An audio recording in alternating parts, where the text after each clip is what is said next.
20h sur la RTB. Madame, Monsieur, bonsoir. Les titres. Au résultat de la lutte antiterroriste, comptabiliser les défections dans les rangs de l'ennemi. Amadou Sondé était de ceux qui semaient terreur et désolation. Il fait aujourd'hui partie des repentis et appelle à la paix et à la sécurité. Sa confession en ouverture d'édition. Situation sécuritaire au Burkina, quelles sont les actions menées en faveur des droits humains? Le département des affaires étrangères communique à l'endroit des partenaires internationaux. Les détails de l'atelier d'information et de sensibilisation dans une poignée de minutes. L'administration malienne engagée dans la transparence et la digitalisation des paiements des services étatiques. Une étape importante pour une administration plus efficace et accessible. Le processus est lancé par le chef de l'État. Vous en aurez les détails dans les actualités de l'AES. Zoom dans cette édition sur Panyakte Alidou Sawadogo, bien connu des cinéphiles et téléspectateurs. L'homme célèbre acteur comptabilise 40 années de métier. Une icône du 7e art qui se dévoile à vous ce soir en cours d'édition. Une fois de plus, bonsoir et merci de nous suivre. Terroriste reconverti, il demande pardon au peuple burkinabé. Amadou Sondé était de ceux qui semaient la terreur dans les cœurs. Il fait aujourd'hui partie de ceux qui ont capitulé et qui prônent la paix et la sécurité. Sa confession au micro de Bienvenue Tansa. Amadou Sondé, 17 ans, sorti des ténèbres il y a 2 mois. Guetteur terroriste, il est interpellé sur l'axe Sebadori par un convoi de ravitaillement alors qu'il était en mission d'observation. C'était le 11 mai dernier. Dans le groupe, je jouais le rôle de guetteur. Ce jour-là, mon chef m'a envoyé d'aller observer les mouvements des FDS et de les tenir informés. C'est dans cette opération que les FDS m'ont capturé. Amadou, on peut le dire, est un miraculé. Il aurait pu périr si l'opération se déroulait autrement. Et comme il fallait s'y attendre, son recrutement a suivi un procédé désormais dévoilé au grand jour. Ce qui m'a poussé à rejoindre les rangs des terroristes, c'est qu'ils m'ont promis une moto, de l'argent, plus une femme. Mais à ma grande surprise, aucun des engagements n'a été respecté par ces gens-là. Dorénavant, ce garçon sait combien la facilité peut coûter cher. Il se range du côté de la raison. Aujourd'hui, je rends grâce à Dieu parce que je suis dans de bonnes mains. Je suis en vie. Au début, j'ai cru que les FDS allaient me tuer. Au contraire, je suis bien entretenu ici. Je leur dis merci et je prie Dieu que le terrorisme prenne fin au Burkina Faso un jour. Leur affaire là, c'est du mensonge. Ils flattent des gens amenés en brousse seulement. La vie de Amadou a changé. Son défi, démontrer qu'il est un Burkinabé nouveau, prêt à se sacrifier pour le bonheur de sa patrie. Et le gouvernement qui se veut rassurant à l'endroit des partenaires internationaux quant à la protection des droits humains. La complexité de la situation sécuritaire n'entame à rien sa volonté à préserver la dignité humaine. Message du ministre des Affaires étrangères à l'endroit des partenaires ce 19 juillet. On en sait plus avec Issoufou Kaboré et Wendy Amachil Kaboré. Le Burkina Faso présente ses efforts en matière de droits humains dans le contexte de la lutte contre le terrorisme. Cela se passe à travers cet atelier d'information et de sensibilisation où les actions menées par le gouvernement et ses partenaires dans le sens de la protection des droits humains sont présentées. Malgré les efforts du Burkina, une certaine opinion reste critique. Aujourd'hui, il y a plusieurs productions sur le Burkina Faso et qui tendent à mettre le discrédit sur les institutions en matière de respect des droits humains. Cet atelier est pour nous le cadre pour partager l'information et présenter les résultats et les actions qui sont menées conjointement avec les partenaires sur ces questions. C'est aussi l'occasion pour nous de faire comprendre à ceux qui, de très loin, font ces productions que nous sommes restés toujours ouverts et disponibles, accessibles à discuter de toutes ces questions parce que nous savons que le succès de la lutte que nous menons contre le terrorisme est aussi intimement lié au respect des droits humains. Pour apporter une réponse globale, le Burkina Faso renforce d'ailleurs la promotion et la protection des droits humains à travers plusieurs initiatives relatives à la lutte contre le terrorisme, la restauration de l'intégrité du territoire national, la préservation de la paix et de la cohésion sociale. Et les acteurs terrains sont les premiers concernés. Ceux qui sont les premiers à mesurer l'importance du respect des droits humains, ce sont les forces de défense et de sécurité. Ce sont les volontaires pour la défense de la patrie. Et c'est pour cela, depuis plusieurs mois, ces acteurs font régulièrement l'objet de formation, d'information, de sensibilisation, pour qu'ils puissent réussir pleinement leur mission. Conscient de la nécessité de tenir compte du contexte sécuritaire qui continue d'être marqué par des attaques contre les Burkinabés et conscient que la réalisation des droits de l'homme reste un processus qui nécessite des efforts constants pour garantir leur respect, la représentante du bureau de pays du Haut Commissariat des Nations Unies aux droits de l'homme salue la coopération entre sa structure et les autorités du Burkina.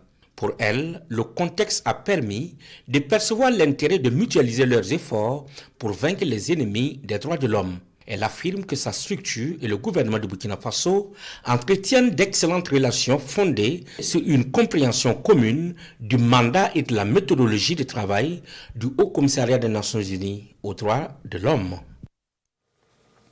Et en bref, sachez que ce 19 juillet 2024, le chef de l'État nigérien, le général de brigade Abdourahmane Tchiani, a élevé à la dignité de Grand Croix dans l'ordre national du Niger le président du Faso, le capitaine Ibrahim Traoré, et le président de la transition, le président de la transition malienne, le colonel Assimi Goïta. Ces deux distinctions sont délivrées en reconnaissance de l'engagement ferme et inébranlable de ces deux personnalités en faveur de la souveraineté et de la solidarité des États regroupés au sein de l'Alliance des États du Sahel, de la sauvegarde et du rayonnement des cultures et valeurs ainsi que de l'épanouissement dans la dignité des peuples des trois États que sont le Burkina, le Mali et le Niger, selon un communiqué qui émane du secrétariat général du gouvernement nigérien. Suite de cette édition des actions de lutte contre le terrorisme saluées par les forces vives du plateau central, elles ont tenu ce 20 juillet un meeting pour saluer les initiatives dans plusieurs secteurs de développement des forces vives qui estiment reprendre de l'espoir à la vue des résultats engrangés. Le témoignage de Salifou, Belem et Moussaki. Place de la Nation des Zignarés ce 20 juillet 2024. Une mobilisation de toutes les couches sociales du plateau central pour ces meetings de soutien à la transition burkinabé. Les forces vives de la région s'engagent à accompagner le chef de l'État, le capitaine Ibrahim Traoré et son gouvernement pour le développement et la souveraineté totale du Burkina Faso. Des pancartes parlantes, soit pour dénoncer l'impérialisme, soit pour saluer les efforts des autorités de la transition. Nous, forces vives de la région du plateau central, rassure son Excellence, Monsieur le Président du Faso, qu'aucune action perfide ne saurait entamer notre morale et encore moins nous faire douter de notre engagement permanent à l'accomplissement de son exaltante mission. Dans la même lancée, le plateau central salue la vision du camarade capitaine Ibrahim Traoré, dont le leadership a permis avec ses pairs, le colonel Assimi Goïta du Mali, le général Abdourahmane Tchiani du Niger, de créer l'Alliance des États du Sahel qui aujourd'hui est devenue une confédération. Le message que nous avons à l'endroit du capitaine, c'est de dire d'abord merci pour la confiance qu'il a accordée aux veilles citoyennes qui managent à chaque fois les efforts vraiment pour le prouver que la confiance qu'il les a donnée, il n'a qu'à continuer à faire le même effort car nous sommes derrière lui nuit et jour et nous allons vraiment combattre avec lui jusqu'à la victoire. Le meeting de soutien à la transition burkinabé à Zignaré connaît également la présence des délégations des forces vives des provinces du Ganzurgou, du Kourouégo, du Kadiogo et du Sanmatenga. À la tribune, les représentants des chefs coutumiers, des jeunes, des femmes, des personnes âgées, des déplacés internes et des opérateurs économiques saluent la vision des autorités et appelle à un accompagnement sincère. Quand ils vont regarder ce soir vos caméras, et puis ils vont voir que les chefs coutumiers, les Tengsoba, les vieux, les vieilles, toutes les couches sociales du plateau central, ça serait un message qui va toucher plus d'une personne dans le Burkina Faso. Aussi, nous espérons que nos FDS, de là où ils seront, quand ils vont voir les images passer, ils vont savoir que nous ne dormons pas parce que nous savons qu'ils ne dorment pas de là où ils sont. Nous pleurons et nous créons leur sort. Et notre façon de leur dire, nous sommes avec vous, c'est ce que nous avons pu faire ce matin, sortir massivement pour leur dire, voilà, nous sommes avec vous. Nous avons aussi eu le privilège de montrer que nous, les femmes du plateau central, qu'on est derrière lui, qu'on le supporte, nuit et jour, on prie pour lui, on veut qu'en tout cas qu'il atteigne ses buts. Pour joindre l'acte à la parole, les opérateurs économiques du plateau central remettent 5 millions de francs CFA, dont 1 million pour les forces combattantes, 1 million pour les chefs coutumiers, 1 million pour les organisations de la veille citoyenne et 2 millions de francs CFA pour les personnes déplacées internes de la région. Ces PDI reçoivent aussi 5 tonnes de vivres des forces vives du plateau central qui collectent séance tenante environ 450 000 francs CFA destinés aux FDS et aux VDP de la région. Garants de la tradition et détenteurs du pouvoir coutumier, ils apportent eux aussi leur contribution pour un mieux-être du Burkina. C'est une enveloppe de près de 3 millions qui a été remise par les autorités et par les chefs coutumiers du canton de l'Allé au ministre de la fonction publique et au gouverneur du centre-ouest. Les détails de la remise avec Souleymane Sanou et Moussaki. Le ministre d'État, ministre de la fonction publique, du travail et de la protection sociale, reçoit ici une délégation des chefs coutumiers du canton de l'Allé. Dans la main du chef de délégation, une enveloppe de 2 765 000 francs CFA. Il remet l'argent au gouverneur de la région du centre-ouest, qui à son tour remet au ministre d'État. Les garants de la tradition de Koudougou, par la voix de leur porte-parole, contribuent ainsi à l'effort de paix au Burkina Faso. Cette contribution de Samassé Lale Nabadjimde, c'est une contribution très louable, voilà, pour que effectivement il montre le chef d'État que nous sommes très patriotes, nous sommes très engagés pour le soutenir demain ou après-demain. Nous savons très bien que la vie de nos jours est très difficile. Malgré cette difficulté, arriver à mobiliser 2 765 000 francs pour répondre à l'appel de la contribution nationale et patriotique pour permettre aux enfants qui sont en front de s'en sortir, c'est un élément assez fort et vibrant. Parce que justement, ces enfants qui sont au front, qui sont des FDS et des VDP, c'est à nous qui sommes à la maison, nous devrions joindre nos voix et être véritablement sincères et poser tous les actes qui doivent leur permettre d'avancer parce qu'ils sont partis à un sacrifice pour que le pays puisse rester debout. Ces légitimités coutumières ont voulu effectivement collecter donc en leur sein des ressources pour montrer au chef de l'État qu'au-delà donc des prières, des coutumes qu'ils réalisent tous les jours pour protéger donc notre pays, ils voudraient également faire parler leur cœur en mobilisant donc cette enveloppe. Ces garants de la tradition expliquent au ministre d'État Bassolma Bazié que la terre de l'Allé appartient à tous les filles et fils du Burkina et tous les déplacés internes sont accueillis dans des familles. Mieux, ils vivent en parfaite cohésion. Dans la boucle du Mouhoun, autorités et forces vives font le point des préoccupations et revisitent la charte revisée de la transition. Le 18 juillet, face au gouverneur, les populations ont sollicité le renforcement de l'effectif des FDS et de leur dotation en matériel. Le point de Naba Ida Dabiré et Karim Ouetraogo.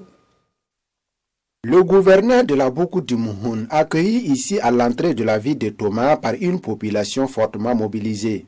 Sa visite dans le Nayala était très attendue.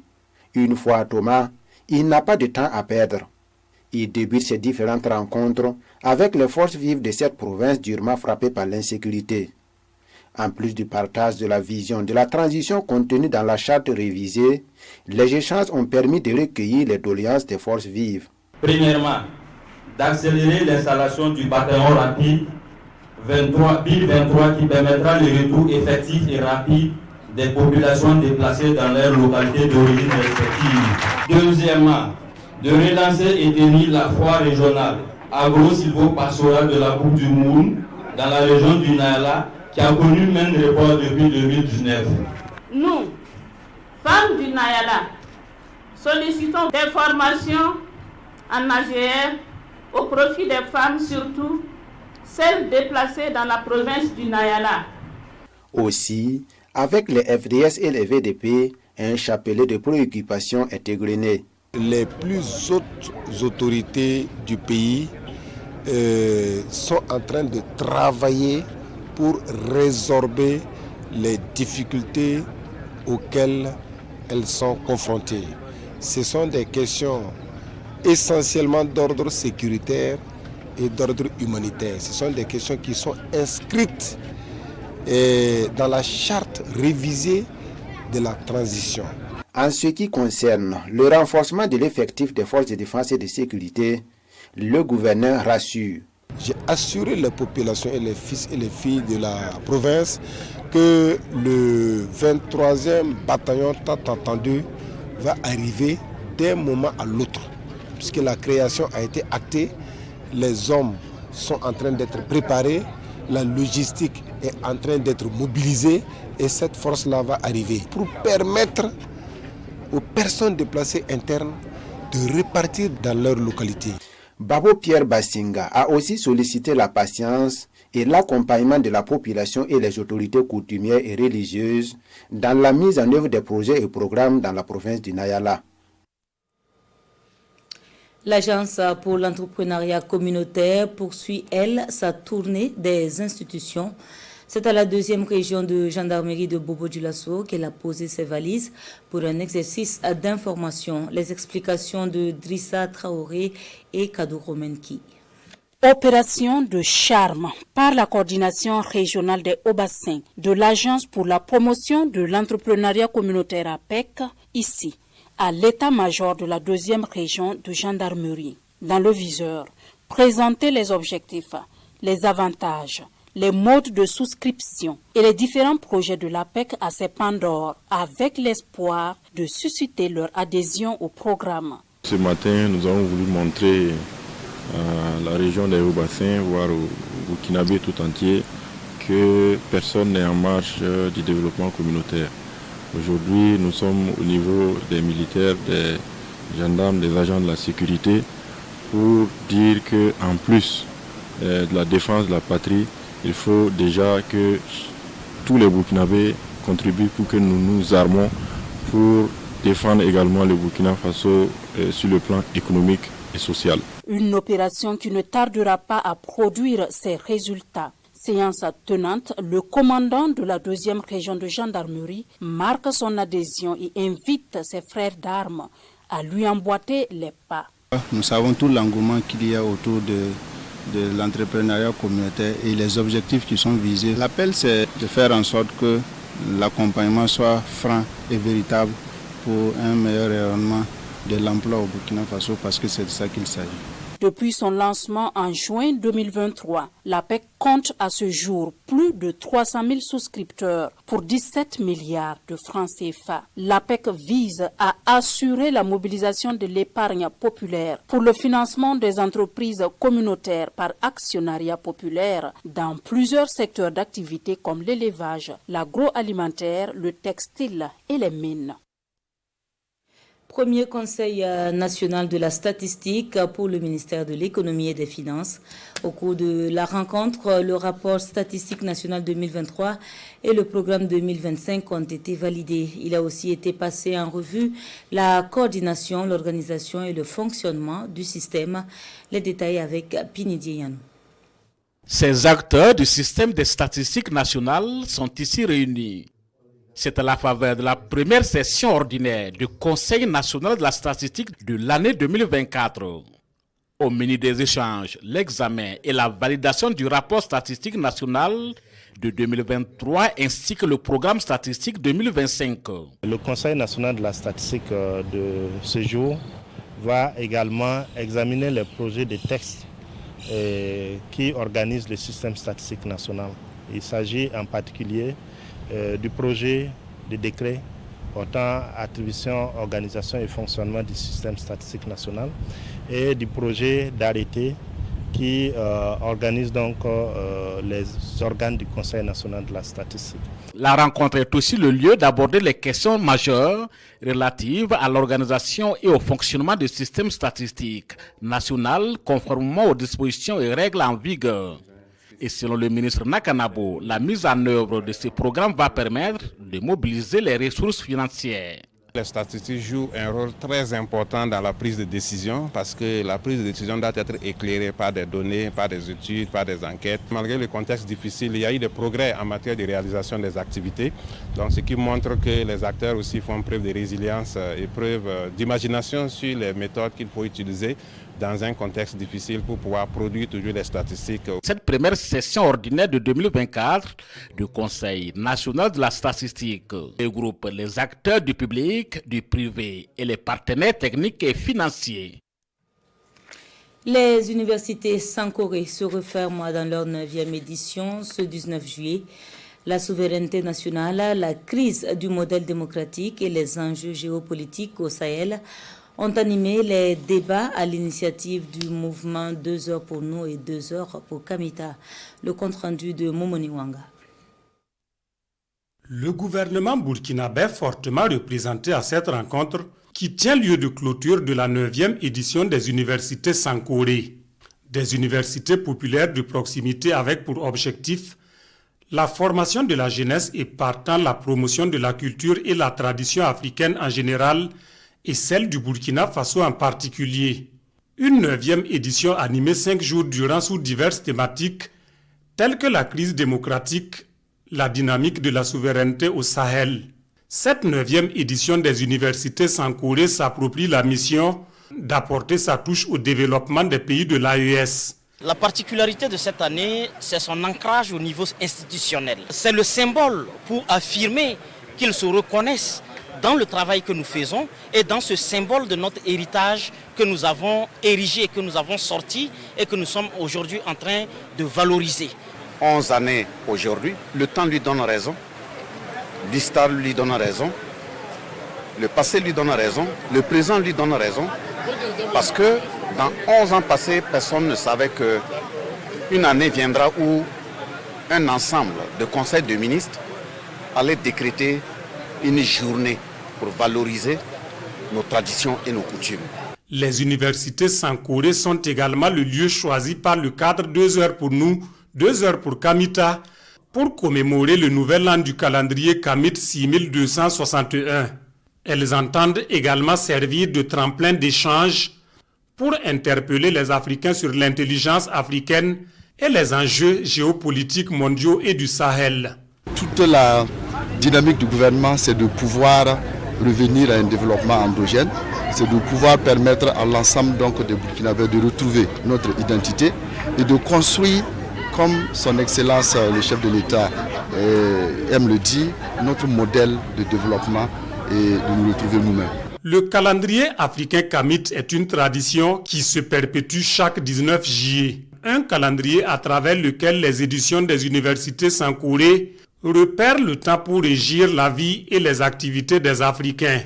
À cette édition, des attestations de reconnaissance sont décernées aux différentes autorités et des personnalités comme le président Ibrahim Traoré, élevé au rang de dignité de trésor humain de la jeunesse africaine.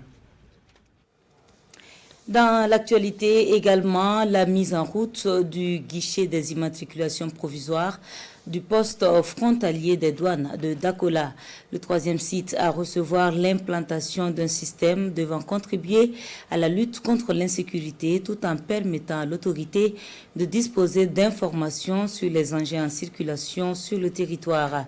L'inauguration avec Souleymane Sanou et Sekou Zongo. Désormais, aucun nouveau véhicule acheté ne doit pouvoir franchir le poste des douanes de Dakola vers l'intérieur du Burkina sans son immatriculation provisoire. Cette inauguration du guichet des immatriculations provisoires au sein de la plateforme de la Chambre de commerce et d'industrie du Burkina Faso à Dakola répond à cette exigence du gouvernement burkinabé qui entend poursuivre sa dynamique de mise en œuvre des immatriculations provisoires W et WW conformément aux bases légales et réglementaires en la matière. On doit être gêné à partir d'aujourd'hui que quand on roule sur une moto à partir de Dakola, de voir sa moto sans immatriculation. Ça ne coûte rien, presque. Ensuite, vous voyez le temps qu'on met, vous avez juste maximum 10 minutes pour pouvoir avoir votre immatriculation. Normalement, selon les textes, on n'a pas le droit de rouler avec une moto si elle n'est pas immatriculée. La mise en œuvre du système d'immatriculation dans les séries provisoires W et WW est donc non seulement une façon de minimiser les mauvaises pratiques dans le sous-secteur des transports terrestres, mais aussi un moyen pour faire des routes burkinabées des espaces plus sûrs. L'immatriculation d'un véhicule, bien que souvent perçue comme une simple démarche bureaucratique, revêt une importance capitale pour la sécurité. En effet, elle assure entre autres la traçabilité et la conformité du véhicule et surtout elle sert de lien entre le véhicule, son propriétaire et l'autorité publique. Cette inauguration du guichet des immatriculations provisoires ici à Dakola intervient après celle de Ouagadougou et de Sinkansé. L'objectif à terme du département des transports, de la mobilité urbaine et de la sécurité routière, atteindre 0 nouveau véhicule en circulation sans son immatriculation provisoire.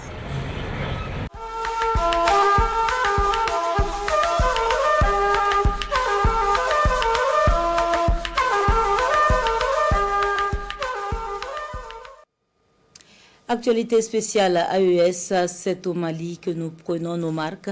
Étape importante dans la modernisation de l'administration, la digitalisation des moyens de paiement et des services publics de l'État. Un système déjà opérationnel avec des codes disponibles. Il touche au paiement, aux contraventions et à l'établissement d'actes relatifs à l'état des personnes. Pour le président de la transition, le colonel Assimi Goïta, ayant procédé au lancement de la plateforme, le Mali redéfinit ainsi les contours d'une administration transparente. Concrétisation d'une promesse présidentielle au peuple, le chef de l'État, colonel Assimi Goïta, active un levier du développement au Mali, la digitalisation des moyens de paiement des services publics de l'État. Le système est déjà opérationnel avec des codes disponibles pour toutes les prestations de l'État, établissement d'actes de naissance, de cartes d'identité ou encore le règlement des contraventions policières. La digitalisation de notre administration est non seulement une nécessité, mais aussi une opportunité de moderniser notre pays et de répondre plus efficacement aux besoins de nos citoyens. La digitalisation est cruciale pour notre administration. Tout d'abord, elle améliore l'efficacité en numérisant les processus administratifs. Nous réduisons les délais de traitement, éliminons les redondances et minimisons les erreurs humaines. Les usagers n'auront plus à faire face à des files d'attente interminables ou à des procédures bureaucratiques complexes.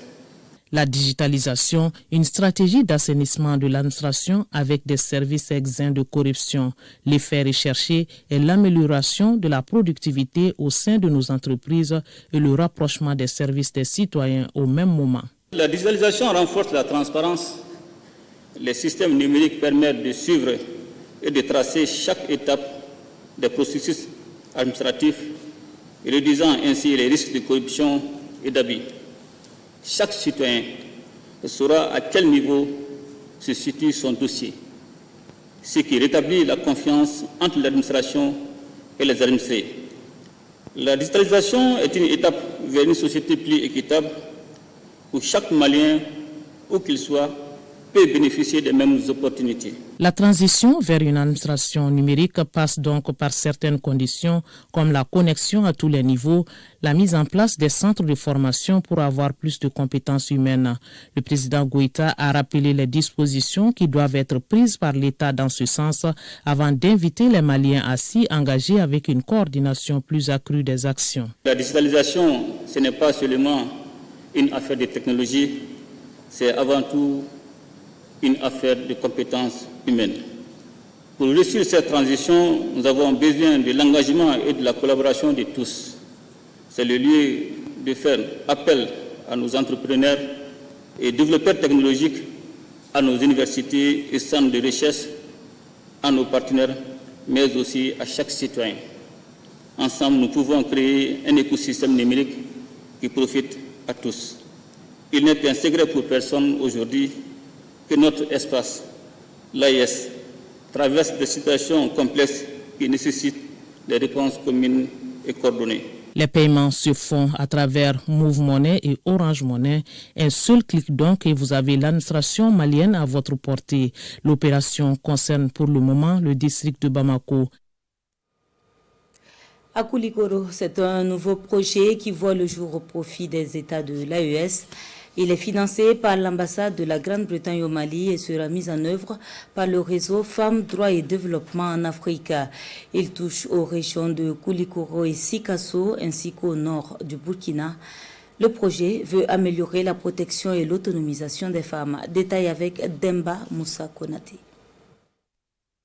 Le projet, c'est reconstruire en tant qu'artisan de paix pour la stabilité du Mali et du Burkina Faso et l'autonomisation des femmes et des jeunes qui vient d'être lancé à Koulikoro entre dans le cadre de l'accompagnement de l'Alliance des États du Sahel. Le WILDAF, depuis 2 ans, est déjà dans la mouvance de l'AES. Le WILDAF, depuis 2015, met en œuvre des programmes de renforcement des capacités des femmes leaders représentatives de la diversité culturelle ethnique au Mali, au Burkina Faso, au Niger, même en Mauritanie, en les renforçant leur capacité en outils de gestion pacifique des conflits, centrés sur l'individu à travers la création de la paix, en elle-même, dans les foyers, les communautés et le pays. Ce projet devra contribuer à la reconstruction personnelle des femmes et des filles dans ces zones d'intervention. Les statistiques prouvent que la couche la plus touchée, c'est encore les femmes et les enfants.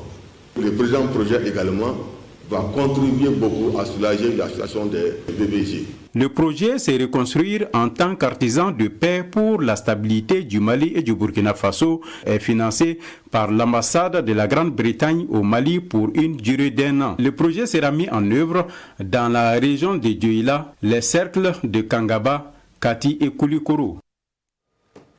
Zoom présent sur la communauté malienne vivant au Burkina. Le bureau du Haut Conseil évoque l'intégration et l'insertion socio-professionnelle de ses membres. Il s'est aussi prononcé sur l'initiative de la Confédération de l'AES. Le compte-rendu est signé Souleymane Sanou et Wendiam Achille Kabouri. Le bureau du Haut Conseil des Maliens du Burkina Faso passe en revue la vie de la fête hier. L'entraide entre Maliens, la collaboration avec les autorités du Burkina et permettre la cohésion des Maliens installés ici sont entre autres les objectifs de ce Haut Conseil.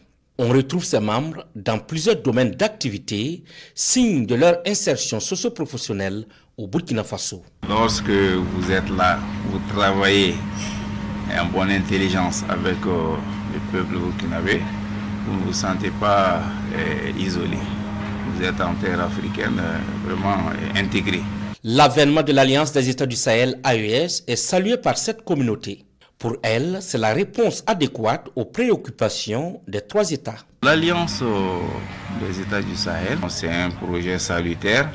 Si vraiment les différents présidents se donnent la main pour avancer dans la même direction, et parce que déjà ils sont suivis par les peuples. Lorsqu'on est dans une union, il faut savoir ce qui est mieux pour le groupe et avancer dans ce sens. Pour lui, cette jeune confédération des 3 États, à savoir le Niger, le Mali et le Burkina, séduit déjà. Il pense que certains vont frapper à la porte. Il y a des indécis, il y a des observateurs. Et les indécis, ils attendent l'occasion pour sauter là-dessus. Bon, ils peuvent se dire que bon, on va essayer de regarder, voir si la chose, la mayonnaise va prendre. Et vous pouvez dire, si la mayonnaise prend, il y en a qui vont taper à la porte. En attendant, le Haut Conseil des Maliens du Burkina Faso, conduit par Abdoulaye Farka Maïga, appelle ses membres à se mobiliser pour l'atteinte de leurs objectifs. Au Niger, l'offre de santé s'améliore avec l'acquisition de nouveaux matériels sanitaires. Sur fonds propres, l'État dispose désormais d'un scanner de radiothérapie au profit du Centre national de lutte contre le cancer. Le reportage de Abdul Karim Barmou et Askou Djibrila. Cette visite du ministre en charge de la santé publique qu'accompagne la présidente de la haute autorité nigérienne à l'énergie atomique Hania au Centre national de lutte contre le cancer revêt un caractère particulier. Particulier dans le sens où la machine tant attendue est enfin là. La machine LINAC et son scanner CT-SIM pour la radiothérapie. Et c'est dans l'optique de voir l'état d'avancement de l'installation de ce matériel que le colonel-major Garba Hakimi s'est rendu au dit centre. Au cours de cette visite, d'amples explications lui ont été données sur la phase de l'installation de l'accélérateur linéaire LINAC qui renforcera les techniques de prise en charge des patients souffrant de cancer. Le manque de cette machine radiothérapie là fait qu'on était obligé de procéder aux évacuations de tous nos malades qui souffrent du problème de cancer vers l'extérieur parce que nous pouvons faire que la chirurgie et la chimio. Aujourd'hui, Dieu merci, grâce au soutien des autorités, on a pu acquérir cette machine. Bien sûr, je n'oublie pas la contribution de tous nos compatriotes qui se sont investis pour que vraiment ça soit une réalité. Cette machine que vous voyez, la machine de radiothérapie, est accompagnée par un scanner qu'on appelle scanner de simulation. L'objectif, c'est d'informer le peuple nigérien que cette machine qui est attendue depuis plusieurs années est finalement arrivée. L'installation et la mise en exploitation de ces équipements permettront de réduire de manière très significative les évacuations sanitaires des malades atteints du cancer. À noter qu'un projet de technique de traitement des cancers gynécologiques appelé cryothérapie est en cours, ce qui classera le Niger parmi les pays disposant d'un package complet de prise en charge des patients souffrant de cancer par radiothérapie.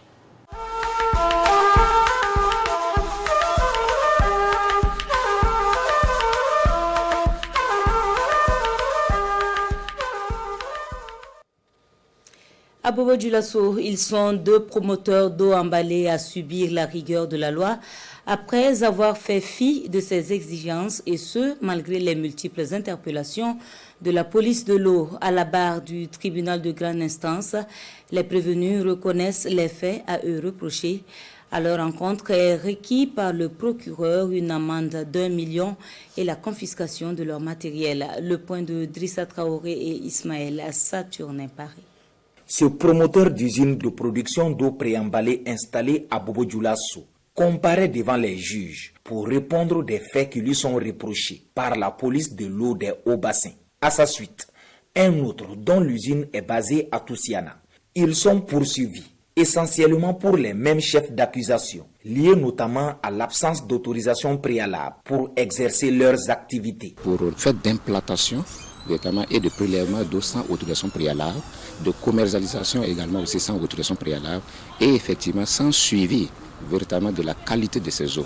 En réalité aussi ils ne payent pas également aussi des taxes telles que véritablement la contribution financière en matière de prélèvement d'eau. Ce procès fait suite à plusieurs opérations de contrôle et d'interpellation de la police de l'eau des Hauts-Bassins. Et malgré les sensibilisations, les prévenus ne se sont pas exécutés. Il y a une première sensibilisation que nous avons réalisée en juin 2022 pour les inviter à rentrer dans la réglementation. Et ensuite, il y a eu encore une deuxième sensibilisation qui s'est réalisée en novembre pratiquement 2022. Et là, on était obligé de les amender et les inviter effectivement à se conformer. Et nous avons procédé également à un dernier contrôle en juin 2023 et nous avons constaté que malheureusement, Tout ce qui a été indiqué comme élément pour se conformer n'a pas été respecté. Une amende de 10 millions de francs CFA ferme et la confiscation du matériel de production. C'est la peine que le ministère public requiert pour ces deux prévenus. Et pour le tort causé à l'État, l'agent judiciaire adjoint de l'État réclame pour chacun d'eux une amende de plus de 3 millions de francs CFA. Le tribunal a donné rendez-vous dans une semaine pour le verdict. Dans un autre registre, c'est une passation de charges qui se passe autour d'un dîner entre des présidents sortants et entrants. Au total, 9 des clubs Rotary ont vu leurs nouveaux responsables recevoir le collier leur conférant les pleins pouvoirs pour présider aux destinées de leur club. Franck Oudraogo et Frédéric Nikiema pour le témoignage. Ils ont désormais les pleins pouvoirs pour présider aux destinées de leurs clubs respectifs. Eux, ce sont les présidents des 9 clubs Rotary de la ville de Ouagadougou. Ils ont désormais pour mission de donner du sourire aux personnes vulnérables du Burkina Faso, et cela jusqu'au 25 juin 2025. Ensemble, soyons unis et œuvrons pour un impact réel auprès de nos communautés, parce que c'est la raison d'être du Rotary, partager de l'amitié et œuvrer afin que les plus démunis puissent vivre dignement. Et c'est ce à quoi nous allons nous atteler tout au long du mandat 2024-2025. Un mandat au cours duquel les actions des clubs seront orientées vers les axes stratégiques du Rotary international. Il s'agit entre autres de la promotion de la paix, de la santé de la mère et de l'enfant, de l'accès à l'eau potable et de l'environnement. Le Rotary au Burkina Faso, c'est 9 clubs Rotary à Ouagadougou, 2 à Bobo-Dioulasso, 1 à Banfora et 1 club à Pau. Un brin de culture à présent et nous partons à la découverte de Alidou Panyakte Sawadogo.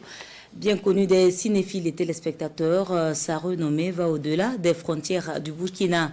Près de 40 ans dans le cinéma, l'homme qui incarne à la perfection le rôle du chef de Kikideni comptabilise de multiples films à son actif. Sur cette trace avec Issoufou Kaboré et Momoni Wanga. Porte-lui bien la perruque. Je crois que tu as des maquillages dans ton sac. Déguisé de force ici en femme à la buvette vis-à-vis. C'est pourtant lui le chef, l'autorité coutumière du village de Kikideni, dans la trilogie de la série 3 hommes, 1 village. Quand un chef parle, on lui obéit. Tenez, va faire tes affaires, tu rentres à la maison. Des jeux de rôle endossés par Alidou Sawadgo à l'état civil, sous des noms d'acteurs comme Payagde, Lagui, le chef, pour ne citer que cela, et ce depuis près de 4 décennies. Mais tout a commencé par le théâtre. Hippolyte Ouangrawa Dimba Bwanga, acteur de la même génération, se souvient encore de leur première collaboration à l'atelier de théâtre burkinabé. Oh là là, c'était dans les années 84-85, si je ne me trompe pas, ou 86. Et on a monté la pièce quand on se rencontre. Du camp, toujours du camp, que diable. Hein? Il faut épouser son temps. Je ne dis pas l'aimer, il suffit seulement de l'épouser. Inutile de chercher Sissoko, il dort. Et Payard était étudiant à l'époque. Du théâtre, Alidou Sawadogo bascule au cinéma. Commence donc une riche carrière avec des rôles et non des moindres, joué dans de nombreux films burkinabés et étrangers comme Tourbillon, Célibatorium, Quand les éléphants se battent et plus récemment Bienvenue à Kikideni. Convoquez-moi où vous voulez. Payardé, c'est un grand monsieur. Payardé, c'est un immense comédien. J'ai eu la chance de le côtoyer depuis, déjà sur vis-à-vis, mais depuis 2005, avec 3 hommes, 1 village, 3 femmes, 1 village, Bienvenue à Kikideni, j'ai vraiment découvert l'homme dans toute son humilité. C'est un monsieur avec qui on a du plaisir à travailler. Parce que vous savez, la différence d'âge fait que souvent, ce n'est pas évident de diriger tout le monde. Mais en tant que réalisatrice, je n'ai jamais eu de problème avec Panyardé. Au dire de ses collègues acteurs, Alidou Sawadgo est un professionnel dans le vrai sens du terme. D'ailleurs, ils se souviennent de quelques anecdotes au cours des tournages. Par exemple, dans 3 femmes, 1 village, il a dû mettre un gros caleçon, l'élastique en haut et puis qui coince un peu les jambes. Honnêtement, je ne pensais pas qu'il le mettrait. Je ne pensais pas qu'il le mettrait. Il l'a mis. Tout le monde était mort de rire sur le plateau. Les chambres de passe. Et on a essayé de dire, bon, qui veut jouer? Ah non, moi je ne veux pas jouer, tu vas le jouer. On trouve d'abord le thème, on trouve qui veut jouer, on donne ce que tu dois faire, toutes les bêtises que tu dois faire, on te donne et nous on te reprend de l'autre côté. Et puis voilà, c'est ça. Un fervent amour pour le 7e art, une passion et un professionnalisme qui font de lui, aux côtés d'autres acteurs burkinabés les plus sollicités.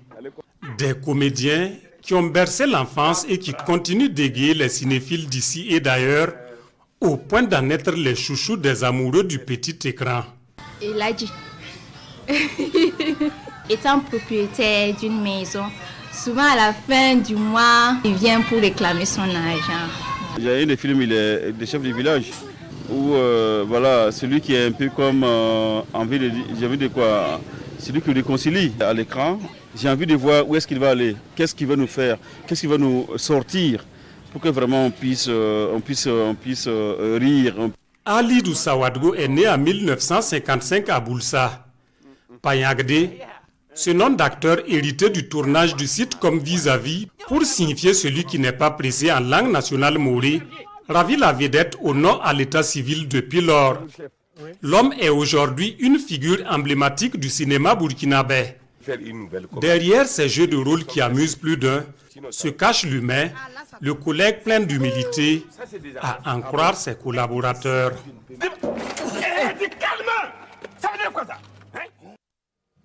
Et c'est tout un sourire que se referma ce 20h. Merci à vous de nous avoir suivis. Excellent week-end sur la RTB et à demain. Dieu voulant. Bonsoir.